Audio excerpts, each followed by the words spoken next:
The cold was a physical entity, a predator that gnawed through the triple-glazed glass and rubber seals of the Mercedes S-Class before the car's climate control could muster a defense.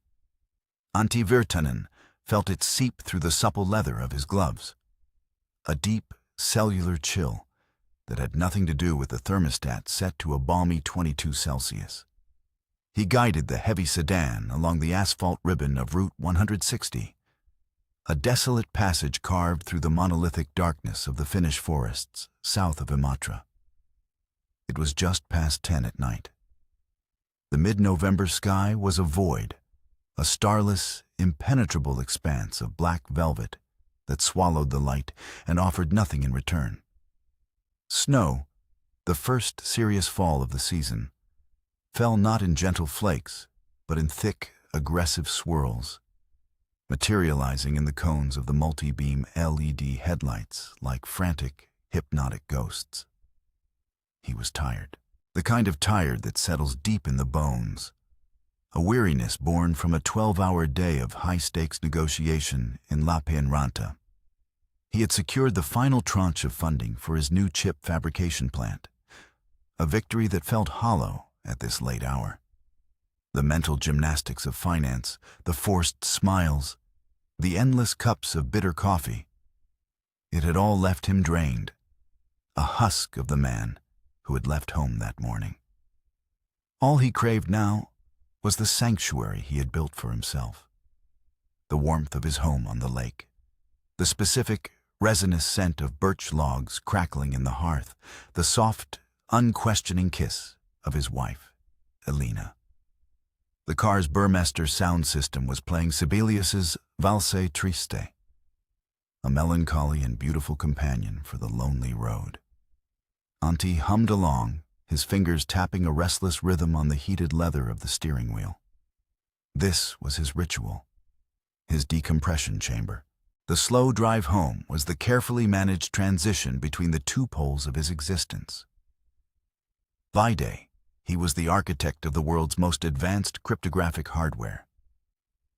Not the software, the flimsy, ephemeral, endlessly hackable code, but the silicon itself, the physical foundation of security. His company, Virtanen Secure Systems, forged chips with quantum tunneling barriers and physically unclonable functions, creating encryption so fundamentally robust it was, for all practical purposes, unbreakable. His clients were governments, intelligence agencies, and multinational banks, entities who understood that in the 21st century, data wasn't just the new oil. It was the new sovereign territory, the new battlefield. And Antti Virtanen was its finest fortification engineer. Up ahead, a smear of red and blue light pulsed against the thick curtain of falling snow. It was a dissonant, artificial beat in the natural rhythm of the forest. Antti's foot instinctively eased off the accelerator, the big sedan responding with a smooth, almost imperceptible deceleration. He squinted, his eyes straining to resolve the image. A checkpoint. Strange. This deep in the woods, miles from any significant town or border crossing. The Finnish border guard, the Rajavartiolaitos, were paragons of quiet efficiency, but their permanent posts were on the main arteries into Russia, far to the east. This had to be a temporary spot check, a pop-up operation.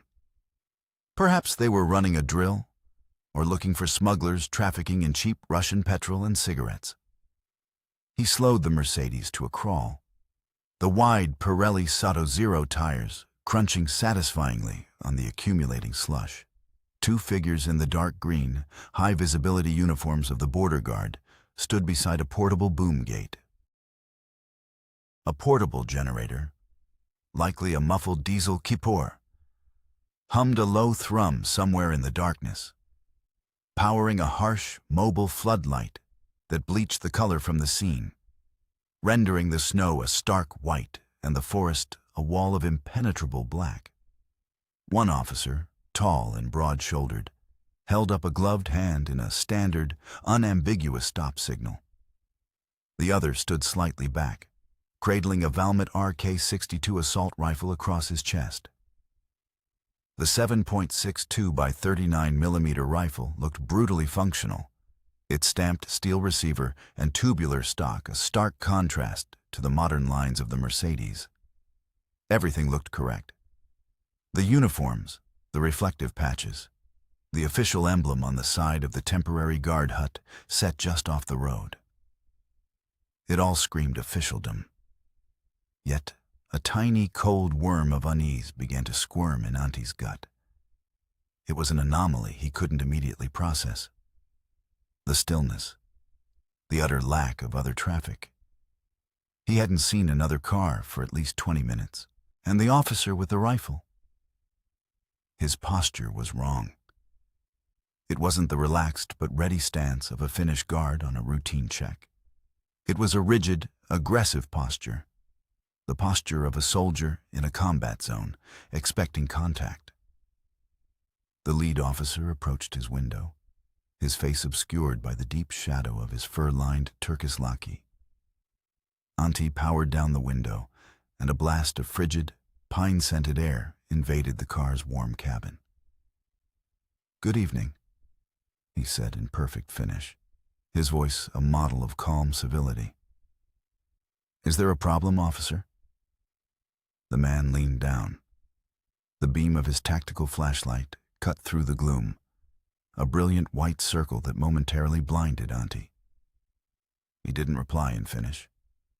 The words that came out were guttural, hard-edged, and unmistakably Russian.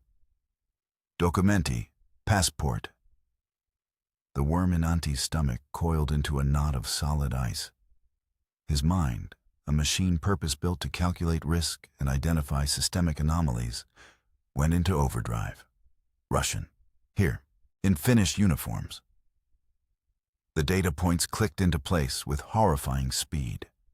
The wrong language, the aggressive stance of the rifleman, the complete isolation of the location, the time of night. This wasn't a checkpoint. It was an ambush. It was a trap. His hand, which had been moving instinctively toward the glove compartment for his papers, froze mid-air. His heart, which had been beating in a steady rhythm with the Sibelius waltz, suddenly hammered against his ribs like a frantic bird trapped in a cage of bone. His strategic brain cycled through options in microseconds. Option 1, compliance, unacceptable risk. Option 2, evasion. He could stomp on the accelerator. The S-Class weighed over 2 tons and was powered by a twin-turbo V8. It would smash through the flimsy plastic barrier like a battering ram. But the man with the Valmet was already moving, anticipating him, the muzzle of his weapon swinging with practiced ease to center on the driver's side window. It was a checkmate he hadn't even seen being set up. "Passport," the man repeated, his voice harder now, the thin veneer of civility stripped away. Another figure emerged from the guard hut. This one was different. He wore no uniform, just a dark, expensive-looking parka with a coyote fur ruff and a grim, professional expression. He moved with an unnerving economy of motion, his eyes, cold and gray as a winter sea, locking onto Anti's. In that instant, Antti Virtanen, the master of digital fortresses, understood with absolute clarity. His own walls had been breached. The enemy wasn't at the gate. They were in his car, their cold presence filling the warm leather interior with the stench of absolute menace. The man in the parka simply nodded to the uniformed figure, a silent, final command. The back door of the Mercedes, the one directly behind him, clicked open. 9 months earlier, in a sterile, soundproofed conference room on the 5th floor of the Lubyanka building in Moscow, Colonel Maxim Volkov of the FSB's Directorate for Scientific and Technical Intelligence laid a satellite photograph on the polished mahogany table. The air was thick with the lingering scent of harsh papyrusy cigarettes and the weight of unspoken history. The photo showed a sprawling, modern house of glass and dark Finnish wood, nestled on the shore of a frozen lake. "This," Volkov said, his voice a low rumble that betrayed no emotion, "is the dragon's lair. And this," he tapped a second photo, a candid telephoto shot of a man in his late 40s with sandy hair and intelligent, worried eyes, "is the dragon, Antti Virtanen." Around the table, the heads of his operational unit, the elite Zaslan group tasked with special measures abroad, studied the images in silence. There was Yuri, the ghost, a pale, almost translucent man, with thinning hair and restless fingers that seemed to be perpetually typing on an invisible keyboard. He could slip through firewalls and digital security like a wisp of smoke. There was Sergei, the fixer, a barrel-chested former GRU Spetsnaz officer, his face a roadmap of old scars, whose network of contacts and front companies could procure anything from a crate of Kalashnikovs to a fleet of bakery vans, no questions asked. And there was Dmitri, the Hammer, a man of colossal size and unnerving stillness, whose primary and usually sufficient tools of persuasion were his sheer physical presence and capacity for calculated brutality. "Virtanen is not a state actor," Volkov continued, pacing slowly, his polished shoes making no sound on the thick carpet. "He is a private citizen, a pathologically clever one. His company, VSS, has created a new generation of hardware encryption. Our own institutes at Skolkovo have thrown everything they have at his Aegis chip. They have failed. They have burned through petabytes of processing power and have concluded it is, for all intents and purposes, perfect. It does not simply encrypt data. It physically weaves the cryptographic key into the quantum state of the silicon during fabrication. To break it, you would need to know the exact atomic layout of the chip at the moment of its creation. It is, gentlemen, a lock for which no key can be forged." He paused, letting the weight of his words settle in the sterile air. "This technology is now being sold to NATO members. It is being integrated into their next-generation command and control systems, their Sentinel satellite uplinks, their drone guidance packages. Soon, their most critical communications will become a complete black box to us. We will be deaf and blind on the modern battlefield. This is not a commercial threat. It is an existential one." Yuri, the ghost, spoke for the first time, his voice a dry whisper, like leaves skittering across pavement. "A recruitment attempt was made through our Helsinki station. He refused. A substantial financial offer was made through a shell corporation in Cyprus. He refused that as well. An attempt to insert a technical asset into his company was detected and neutralized by SUPO, the Finnish security service. The man is clean, financially solvent, patriotic, and by all accounts, pathologically cautious. Which is why," Volkov said, stopping his pacing and placing his hands flat on the table, leaning forward, "we are not going to ask him anymore. We are not going to buy his secrets. We are going to take the source. We are going to take him. We will bring him here, and he will give us the architecture, the fabrication process, everything. He will build us a key." Sergei, the fixer, grunted, the sound like grinding stones. "Finland is not Chechnya, Maxim. It's EU territory. A snatch and grab of a high-profile citizen, the political blowback will be immense. There will be no blowback because it will not be a snatch and grab." Volkov corrected him, his eyes glinting with cold fire. "It will be a disappearance. A man will leave his office, drive home, and simply vanish from the face of the earth. The Finnish police will find his car, empty.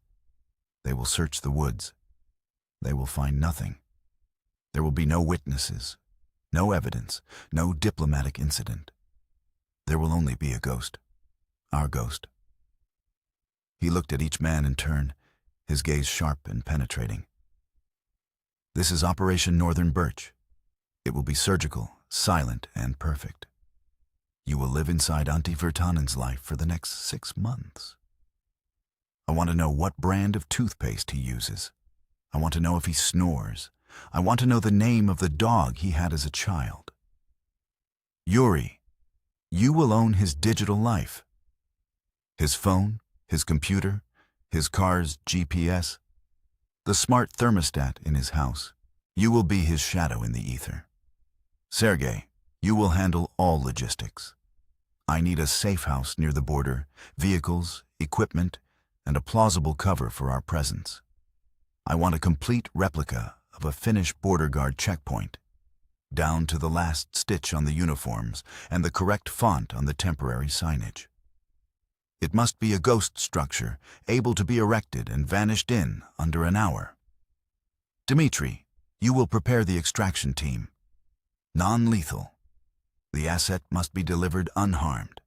He is no good to us with a bullet in his head. Volkov straightened up, his posture radiating an authority that was absolute. The target's routine is his weakness. 3 times a week he drives home late from Lapinranta. He takes the same route, the 160. It's a quiet road, poorly lit, with long stretches of dense forest where there is no cellular reception. That is where we will build our theater. That is where the world will end for Antti Virtanen, and a new one will begin for us. The surveillance began not with a bang, but with a whisper. Yuri, operating from a nondescript apartment in St. Petersburg that smelled of stale coffee and ozone, began his assault. Virtanen was a security expert, his personal devices hardened, his networks segmented. But everyone has a vulnerability. Yuri found it in the supply chain, a firmware update for the infotainment system in Virtanen's new Mercedes. Working through a compromised third-party developer in Belarus, Yuri injected a payload of less than a kilobyte into the official update package. It was a masterpiece of subtlety, a digital stiletto that rode in on a signed, trusted channel. When Virtanen connected his car to his home Wi-Fi to download the new maps, the payload activated. It didn't try to breach his main network. That would trigger alarms. Instead, it used the car's onboard cellular modem to establish a covert, low-bandwidth command and control channel to a dead-drop server Yuri controlled in Moldova. From that tiny foothold, Yuri had everything. The car's microphone became his ear, the GPS its unblinking eye. He could track Virtanen's movements in real time, listen to his phone calls made over the car's Bluetooth, even monitor his speed and driving habits. He then pivoted to Virtanen's phone. Using a zero-day exploit for iOS purchased on the dark web for a staggering sum, he sent a seemingly innocuous text message from a number spoofed to look like his daughter's school. It contained a link to a supposed school event calendar. When Virtanen clicked it, his iPhone was compromised without any visible sign. Yuri now had access to his emails, his calendar, his contacts. He saw the meetings in Lapinranta scheduled. He saw the dinner reservations with Alina. He saw the text messages to his children. He began to build the Pattern of Life document, a multi-gigabyte file that was a perfect digital mirror of Antti Virtanen. Meanwhile, Sergei moved on the physical front. In a small, forgotten warehouse in Vyborg, just across the border, his team went to work. They procured, through a series of cutouts and bribes, 2 sets of authentic Rajavartiolaitos uniforms from a disgruntled quartermaster. They acquired a retired Finnish police Volvo and a Volkswagen transporter van, both bought for cash at a police auction in Estonia and smuggled into Russia. Using high-resolution photographs, They forged license plates that were perfect clones of existing Finnish government vehicles.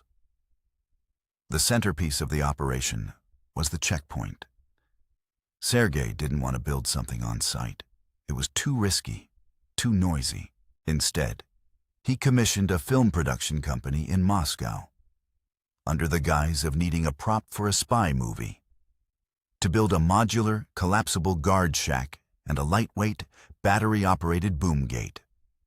It was designed to be assembled and disassembled by 2 men in less than 15 minutes, and to fit perfectly in the back of the transporter van. Dmitri's team rehearsed. On a disused military road in the snow-dusted forests of Karelia, they set up the fake checkpoint again and again. They timed their movements to the fraction of a second. The approach, the stop, the dialogue, the extraction. They practiced every contingency. What if another car arrives? The plan was simple. The second officer would wave them through, explaining it was a random check and the driver ahead was just finishing up. What if Virtanen panics and rams the barrier? The hammer, Dmitri, would be hidden in the tree line with a custom-built tire deflation device. What if he has a weapon? Unlikely, according to Yuri's profile. But they drilled for it anyway, using flashbang grenades and swift, disabling takedowns. They used a rented Mercedes identical to Virtanen's, practicing how to open the door, disable the occupant with a chloroform-soaked cloth, and transfer him to the van in under 20 seconds. The sedative they would use was a custom-formulated cocktail, a fast-acting benzodiazepine derivative mixed with a mild paralytic agent, codenamed Moroz. It would induce unconsciousness in seconds and wipe the memory of the preceding few minutes. It would be administered via a spring-loaded sirette, a simple, sharp jab to the thigh. By early November, all the pieces were in place. Yuri's digital surveillance had established Virtanen's routine with 99% certainty. On Tuesdays and Thursdays, he stayed late. He always took Route 160. He was always alone. Sergei had smuggled the equipment across the border in stages, using a logging truck with a hidden compartment. The team, including Volkov, crossed the green border at night, dressed as hunters, their equipment in waterproof packs. They established a cold camp in a deep, isolated section of forest, 2 kilometers from the designated spot on Route 160. They ate cold rations and spoke only in whispers, their breath pluming in the frigid air. For 3 days, they lay dormant, waiting for the perfect conditions. The forecast for Tuesday, November 14th, was ideal. Heavy snow beginning in the late afternoon, with low visibility and temperatures dropping below freezing. The roads would be quiet. It was time. Volkov gave the order. Operation Northern Birch was a go. As dusk fell, they moved. The transporter van was driven to the location. The 2 operatives, dressed in the border guard uniforms, deployed the checkpoint with practiced, silent efficiency. The generator, heavily baffled to muffle its sound, was started. The floodlight flickered on. Yuri, positioned with Volkov in a command post van a kilometer away, activated the localized cell jammer. It created a dead zone, a half-kilometer in radius around the checkpoint, broadcasting white noise across all common GSM and LTE frequencies. Any call Virtanen might try to make would fail. Any distress signal from his car's telematics system would be blocked. They were in a bubble of perfect electronic silence. Volkov watched the feed from a micro-drone hovering silently 500 feet above the road. It was a thermal image, a ghostly black-and-white picture. He saw the heat signature of the generator, the 2 guards, the van hidden in the trees. He switched to another screen, showing the live GPS track from Virtanen's Mercedes. It was 20 kilometers out and closing. Target is on schedule, Yuri whispered, his fingers flying across a keyboard. No deviation from projected route. Speed is 84 kilometers per hour. Status of the road? Volkov asked, his voice flat. Clear. No traffic detected between our position and the target for the last 10 minutes. One vehicle passed heading north 8 minutes ago. The road behind him is empty. Good, Volkov said. Dmitri, are you in position? V pozici, a clipped voice replied over the encrypted, frequency-hopping comms. Dmitri, the hammer, was lying prone in the snow-dusted ditch 50 meters before the checkpoint, his black thermal suit making him invisible. He was the failsafe. The minutes stretched into an eternity. Volkov watched the small car icon crawl across the map. 10 kilometers, 5, 2. Target is approaching the kill zone, Yuri announced. Visual contact in 60 seconds. On the road, the two guards stiffened. They could hear the faint whine of tires on the wet asphalt. Then they saw it. The bright, piercing xenons of the Mercedes cutting through the swirling snow. The operative playing the lead officer took a deep breath. The cold air stinging his lungs, he raised his hand. Inside the Mercedes, Antti Virtanen saw the lights and began to slow down. He brought the car to a gentle stop just as the officer signaled. He powered down the window. "Good evening," he said. "Is there a problem, officer?" The flashlight beam hit him, and then came the Russian words, "Documenti, passport." The world shifted. The script he had been living in was suddenly torn away, revealing a terrifying alien reality. His mind screamed wrong. He saw the second man, the one with the rifle, begin to move, his movements fluid and predatory. From the guard hut, the third man emerged. The man in the parka. The director. His cold gray eyes met Antti's, and in them, Antti saw not malice, but a chilling, impersonal resolve. The man nodded. Antti didn't see the fourth man, Dmitri, who had slipped out of the ditch and crept up along the car's blind spot. He only heard the soft click of the rear passenger side door opening. Before he could turn, an arm shot through the gap between the front seats, a limb as thick and powerful as a tree branch. A gloved hand clamped over his mouth and nose, pressing a cloth soaked in a sweet, chemical smell, chloroform, against his face. He bucked, his survival instincts screaming, his hands scrabbling for purchase, for a weapon, for anything. But the man was immensely strong, pulling him back against the headrest with brutal, inescapable force. Simultaneously, the driver's door was pulled open. The man in the parka was there, moving with blinding speed. He didn't say a word. He simply grabbed Antti's left thigh, his fingers digging in like talons, and jabbed.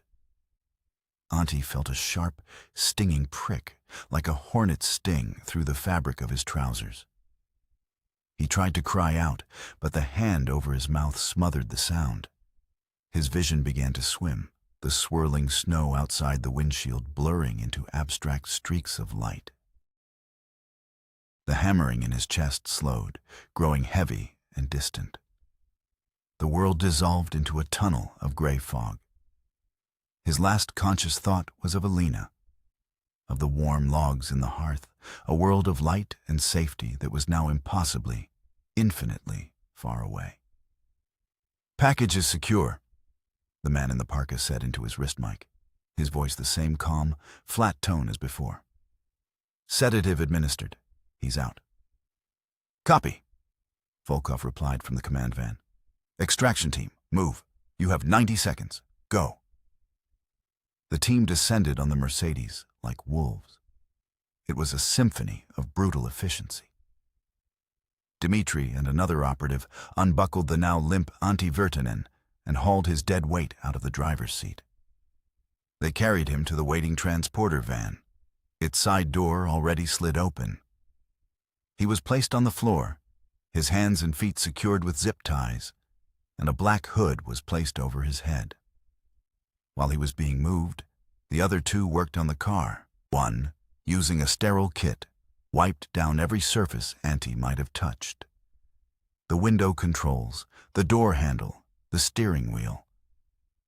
The other placed a small battery-powered heating element on the driver's seat, calibrated to maintain a temperature of 37 degrees Celsius. To any thermal scan by Finnish police, it would appear as if the driver had only just left. It was a small detail, a piece of professional tradecraft designed to sow confusion. Finally, he took Antti's phone, which had fallen to the floor, and placed it on the passenger seat, open to a map of his route home. A perfect tableau of a man who had simply pulled over and walked away. Car is clean. Thermal decoy is active, one of the uniformed men reported. Van is secure, came another voice. Good, Volkov ordered. Collapse the checkpoint. Erase the scene. Full withdrawal in 5 minutes. The team worked in reverse. The guard shack was collapsed into its component panels. The boom gate was folded. The generator was shut down. Another operative walked the entire area with a powerful ultraviolet lamp, looking for any stray fibers or footprints they might have missed in the snow. They were ghosts, and ghosts leave no trace.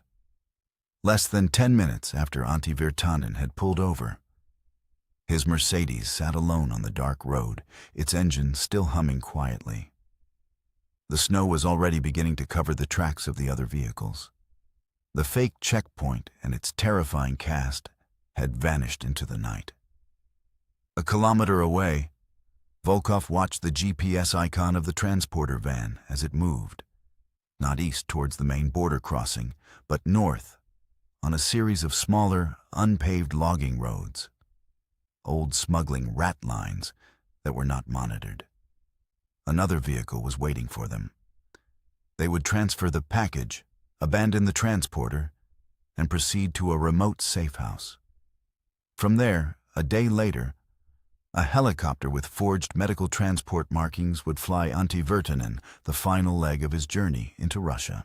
Volkov allowed himself a moment of quiet satisfaction.